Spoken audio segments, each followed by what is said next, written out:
चलिए एक बार फिर से आप सभी का क्रेजी जी के ट्रिक के डेली करंट अफेयर की सीरीज में स्वागत है। तो आज के सेशन में आप सभी को पता है हम 1 अगस्त के सभी करंट अफेयर को यहां पर डिटेल में डिस्कस करने वाले हैं। सभी क्वेश्चन को ध्यान से सुनिएगा, नोट कर लीजिएगा क्योंकि इंपॉर्टेंट क्वेश्चन है, इंपॉर्टेंट फैक्ट है और आने वाली किसी भी एग्जाम में आपको यहां से क्वेश्चन देखने को मिल सकते हैं। देखिए जो डिटेल में आपको बताऊं उनको भी नोट कीजिएगा क्योंकि वहां से भी काफी एग्जाम में क्वेश्चन आते हैं। ओके, तो ध्यान से सुनिए, एंड तक देखिएगा। पीडीएफ आपको क्रेजी जी के ट्रिक के एप्लीकेशन पर मिल जाएगी, वहां से आप कलेक्ट कर लीजिए फ्री ऑफ कॉस्ट। आइए शुरू करते हैं। सबसे पहला करंट अफेयर देखते हैं 1 अगस्त का। सबसे पहला क्वेश्चन नोट कीजिएगा, संघ लोक सेवा आयोग का अध्यक्ष किसे नियुक्त किया गया? यूपीएससी की यहां पर नॉर्मली बात हो रही है। आप सभी को पता होना चाहिए कि इंडियन कॉन्स्टिट्यूशन का आर्टिकल 315 यूपीएससी और पीएससी की बात करता है, union public service commission UPSC. Okay, इसके अध्यक्ष के रूप में हाल ही में अपॉइंट किया गया है प्रीति सूदन को। आंसर हो जाएगा आंसर सी। आप सभी को पता होना चाहिए कि कुछ समय पहले ही मनोज सोनी जो कि यूपीएससी के अध्यक्ष के पद पर थे, इन्होंने अपने पद से इस्तीफा दिया था। कुछ निजी कारण बताकर इन्होंने अपने पद से इस्तीफा दे दिया था मनोज सोनी ने। अब इनके स्थान पर यूपीएससी का नया अध्यक्ष किसे अपॉइंट किया गया? तो यह अपॉइंट किया गया है प्रीति सूदन को। ओके, तो आंसर मिल गया, आंसर हो जाता है आंसर सी। और आर्टिकल भी इंपॉर्टेंट है, इसको भी याद रखिए। इंडियन कॉन्स्टिट्यूशन के पार्ट 14 में भाग 14 में आर्टिकल 315 यूपीएससी की बात करता है। इसके बाद देखिए आईएएस ऑफिसर है कौन? प्रीति सूदन। यूपीएससी की अध्यक्ष नियुक्त की गई और यूपीएससी की चेयरमैन या अध्यक्ष नियुक्त होने वाली दूसरी महिला है। पहली कौन? तो सबसे पहली बार देखिए 1992 से लेकर 1996 तक रोज मिलियन बैथ्यू या बाथ्यू के नाम से इन्हें जाना जाता है। यह यूपीएससी की पहली महिला अध्यक्ष के रूप में काम कर चुकी है। अब यूपीएससी की दूसरी महिला अध्यक्ष के रूप में नियुक्त किया गया किसे? तो यह नियुक्त हुई है प्रीति सूदन। ठीक है ना। देखिए इनका जो कार्यकाल है 1 अगस्त से आज इन्होंने कार्यकाल संभाला या संभालेगी और अप्रैल 2025 तक ये अपने पद पर रहेगी। ओके, प्रीति सूदन नॉर्मली अगर हम इनका बैच देखें तो 1983 बैच की एक आईएएस अधिकारी है। वैसे यूपीएससी की चेयरमैन बनने से पहले काफी सारे पद पहले भी संभाल चुकी हैं ये। जैसे देखिए फॉर्मर यूनियन हेल्थ सेक्रेटरी के रूप में ये काम कर चुकी है और वर्ल्ड बैंक की सलाहकार के रूप में भी प्रीति सूदन ने काम किया है। अब आईएएस प्रीति सूदन यूपीएससी की नई चेयरमैन नियुक्त की गई। डन। सेकंड क्वेश्चन पर आइए। निम्नलिखित में से किसके द्वारा national apprenticeship training scheme 2.0 portal launch किया गया? तो नेशनल अप्रेंटिसशिप ट्रेनिंग स्कीम 2.0 ये पोर्टल हाल ही में लॉन्च किया है धर्मेंद्र प्रधान ने। केंद्रीय मंत्री धर्मेंद्र प्रधान वर्तमान में एजुकेशन मिनिस्टर हैं। अब देखिए पोर्टल का काम क्या है। तो इस पोर्टल पर देखिए 100 करोड़ रुपए जारी किए गए हैं, मतलब 100 करोड़ रुपए टोटल कॉस्ट आने वाली है पूरे पोर्टल की या फिर इस स्कीम की, जिसके तहत भारत में जितना भी यूथ है उनको स्किल्ड वर्क सिखाया जाएगा।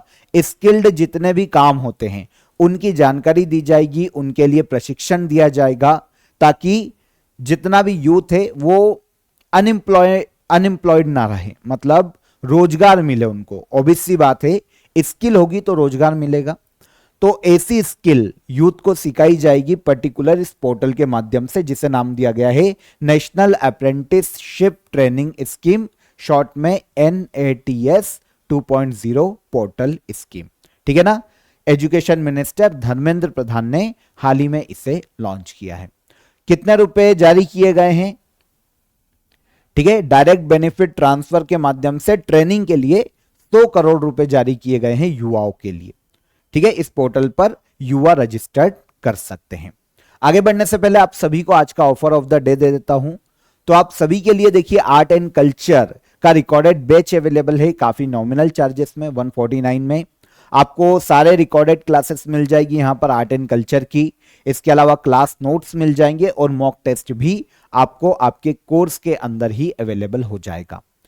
काफी एग्जाम्स में जब क्वेश्चन आते हैं आर्ट एंड कल्चर के, तो मैं आपको ये चीज रिपीट भी करता हूं कि हर एग्जाम में आर्ट एंड कल्चर से क्वेश्चन पूछे जाते हैं।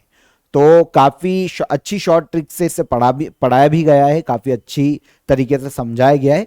तो आप ज्वाइन कर सकते हैं, लिंक आपको डिस्क्रिप्शन में दी गई है। कोई भी अगर आपको डाउट आता है, कोई भी अगर आपकी क्वेरी है, तो नीचे आपको नंबर भी दिए गए हैं, इन पर आप कॉल कर सकते हैं, व्हाट्सअप कर सकते हैं आपकी क्वेरी को। ओके, तो लिंक आपको डिस्क्रिप्शन में है, इससे आप डायरेक्ट आर्ट एंड कल्चर के इस कोर्स को अवेल कर सकते हैं। आगे आ जाएं, थर्ड क्वेश्चन देखिए, सेना में चिकित्सा सेवा की पहली महिला महानिदेशक किसे बनाया गया? तो आर्मी में मेडिकल सर्विसेज की पहली महिला महानिदेशक डायरेक्टर जनरल के रूप में अपॉइंट किया गया है हाल ही में लेफ्टिनेंट जनरल साधना सक्सेना नायर को। आंसर हो जाएगा आंसर बी।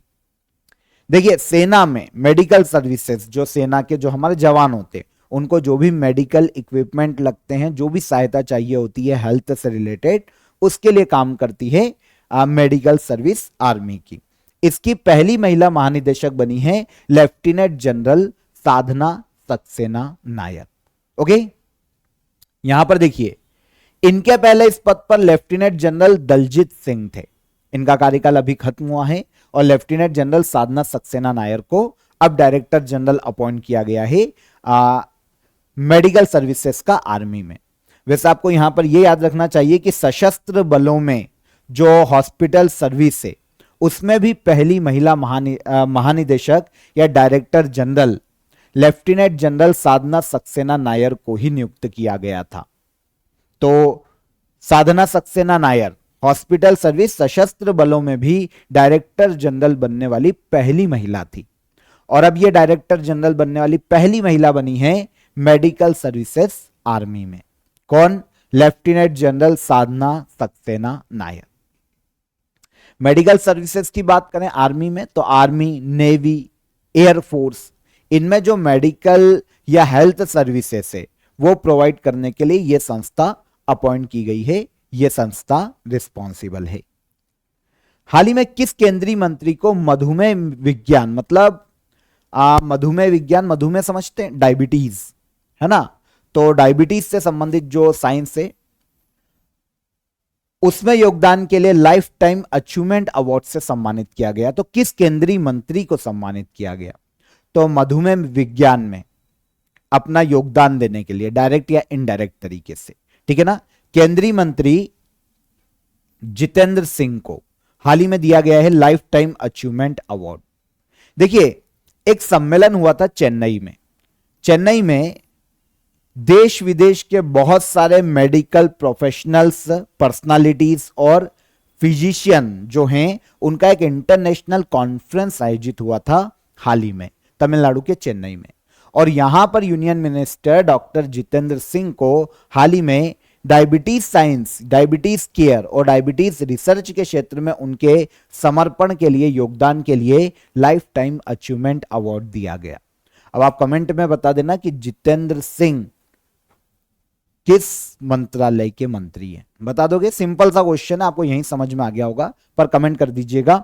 इसके अलावा देखिए, जितेंद्र सिंह को इंडिया का सबसे बड़ा जो डायबिटीज का जो विशेषज्ञ संगठन है, जिसे research society for the study of diabetes in India के नाम से जाना जाता है, इसकी लाइफ टाइम मेंटर के रूप में भी सम्मानित किया गया है। तो लाइफ टाइम अचीवमेंट अवार्ड, ठीक है ना, डायबिटीज साइंस के क्षेत्र में, और लाइफ टाइम मेंटर कौन घोषित किए गए? जितेंद्र सिंह, केंद्रीय मंत्री। हाल ही में यूनेस्को की विश्व धरोहर स्थल में शामिल की गई साडो सोने चांदी की खदान किस देश में स्थित है? तो नोट कीजिएगा, इंपॉर्टेंट है। आपको पता है इंडिया का भी एक प्लेस है जो कि यूनेस्को विश्व धरोहर में शामिल किया गया है, असम का है। कमेंट में बताना कौन सा, अभी पढ़ाया था कुछ सेशंस पहले, याद रखा करो भैया, ठीक है ना। एक एक फैक्ट जो मैं आपको बताता हूं, हर फैक्ट हर क्वेश्चन एग्जाम में आने जैसा ही होता है, और पूछे गए जब हम पेपर एनालिसिस करते हैं किसी भी एग्जाम का, तो आपको पता चलेगा कि ये क्वेश्चन फैक्ट कहीं ना कहीं पूछे ही जाते हैं, ठीक है ना। तो कमेंट में बता देना कि भैया कौन सा यूनेस्को विश्व धरोहर स्थल बना है हाल ही में? असम से। ओके, हम बात करते हैं साडो सोने चांदी की जो खदान है उसकी। ये हमको देखने को मिलेगी जापान में। हाल ही में यूनेस्को विश्व धरोहर की सूची में जापान की साडो सोने चांदी की खान को शामिल किया गया। वैसे जापान के साडो आइलैंड पर यह खान है, इसलिए साडो सोने चांदी की खान इसे कहा जाता है। वर्ल्ड हेरिटेज लिस्ट में हाल ही में शामिल किया गया यूनेस्को के द्वारा। 400 वर्षों तक इस खान के माध्यम से सोने और चांदी निकाले जाते थे। 1989 में इसे बंद कर दिया गया था और अब इसे यूनेस्को वर्ल्ड हेरिटेज घोषित किया गया। अब आपके दिमाग में आएगा, सर ऐसा सोना चांदी निकलना तो कोई कारण नहीं हो सकता यूनेस्को वर्ल्ड हेरिटेज बनने का। ऑब्वियस सी बात है। देखिए, ये एक हिस्टोरिकल प्लेस भी है। क्या होता था कि सेकेंड वर्ल्ड वॉर के समय जापान क्या होता था, इन खानों में काम करने के लिए दक्षिण कोरियाई लोगों का यूज करता था। दक्षिण कोरियाई जो लेबर्स थे उनका यूज करता था। काफी शोषण किया जाता था, खाना नहीं दिया जाता था। तो भैया उस वक्त तो काफी सारे लोग मरे कोरिया के, दक्षिण कोरिया के इन खानों के अंदर। अब दक्षिण कोरिया और जापान के मध्य में आपसी संबंध मजबूत हो, इसलिए दक्षिण कोरिया ने कहा है कि भैया आप इस प्लेस को एक पहचान तो दो, क्योंकि हमारे लोग यहां पर मरे। तो इसीलिए जापान और दक्षिण कोरिया के सहयोग से अब यूनेस्को ने इसे वर्ल्ड हेरिटेज साइट के रूप में घोषित किया है। साडो सोने चांदी की खान है कहां पर? जापान में। समझ में आ गया कि भैया यूनेस्को वर्ल्ड हेरिटेज क्यों घोषित किया गया? क्योंकि कोरियाई जो लेबर्स है उनके उत्पीड़न से जुड़ा हुआ कहीं ना कहीं प्लेस है, हिस्टोरिकल महत्व रखता है दक्षिण कोरियाई लोगों के लिए। तो जापान ने भी मदद करी कि ठीक है यार, जो हमारे पूर्वजों से हो गया वो हो गया, पर अब हम इसको एक पहचान देते हैं। तो यूनेस्को में इन्होंने सिफारिश की और अब ये बना है वर्ल्ड हेरिटेज साइट।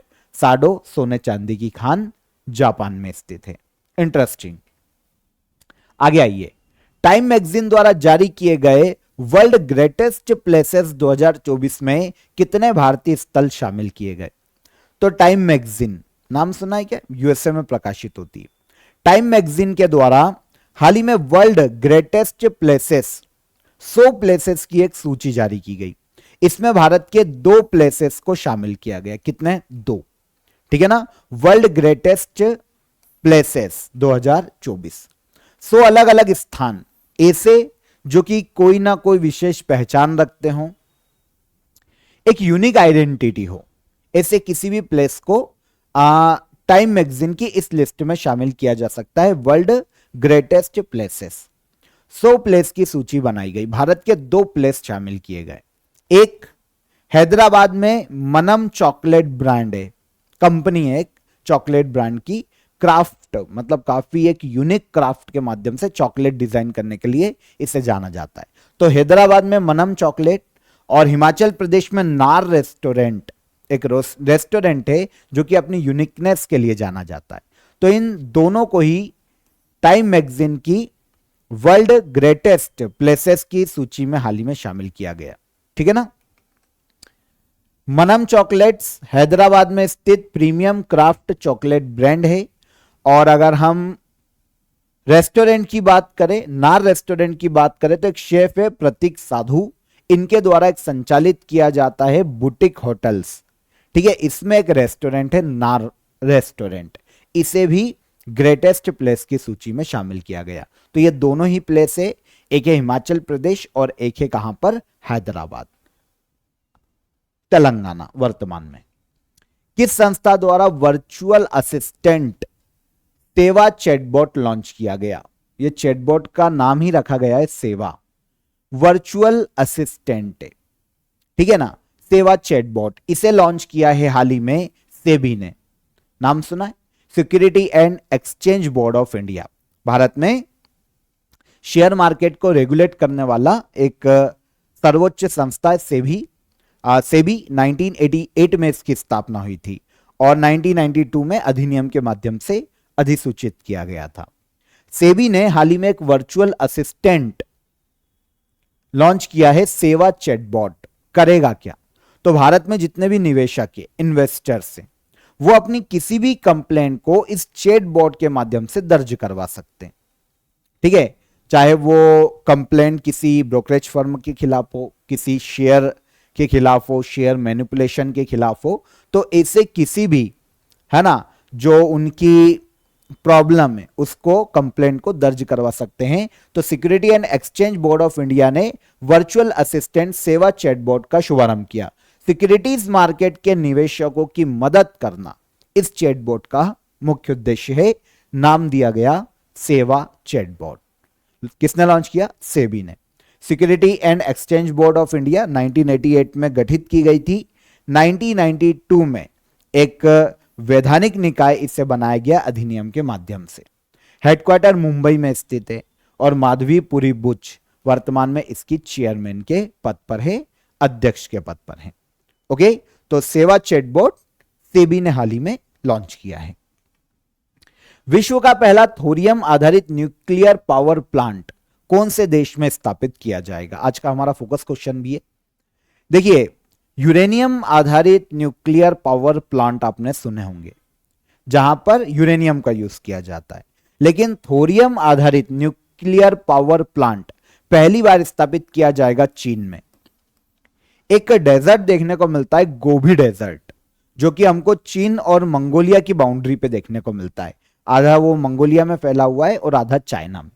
वहीं पर गोबी डेजर्ट में, जो कि चाइना के अधिकार क्षेत्र में आता है, वहां पर चाइना वर्ल्ड का पहला thorium based nuclear power plant स्थापित करने वाला है। यूरेनियम की जगह थोरियम का यूज किया जाएगा। देखिए, थोरियम के यूज करने के काफी सारे फायदे। एक तो थोरियम जो होता है ना, वो उसको कूलिंग की जरूरत कम पड़ती है। Thorium power plant, nuclear power plant में कूलिंग की जरूरत थोड़ी कम पड़ती है।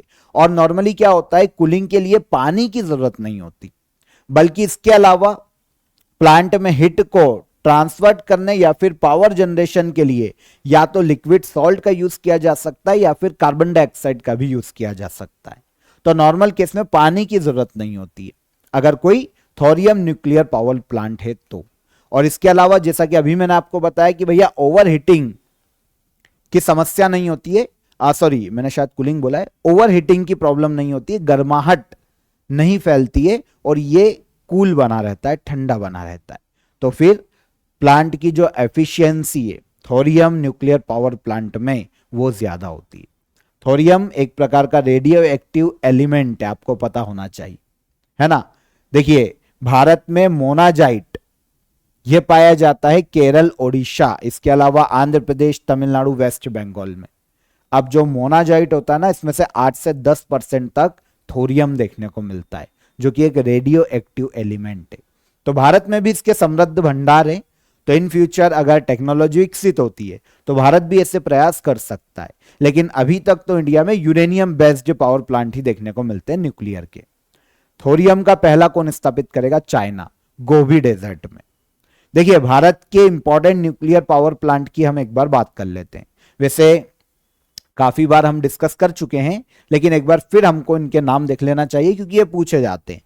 तारापुर न्यूक्लियर पावर प्लांट, ये महाराष्ट्र में है, 1400 मेगावाट विद्युत उत्पादन क्षमता है ऑलमोस्ट। रावत भाटा देखने को मिलेगा राजस्थान में, 1180 megawatt. Kakrapar nuclear power plant Gujarat, 440। केगा परमाणु ऊर्जा station Karnataka, 880 megawatt.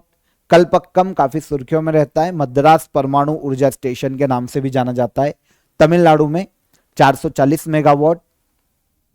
Narora nuclear power plant UP, 440 megawatt. Kudankulam nuclear power plant Tamil Nadu, 2000 megawatt.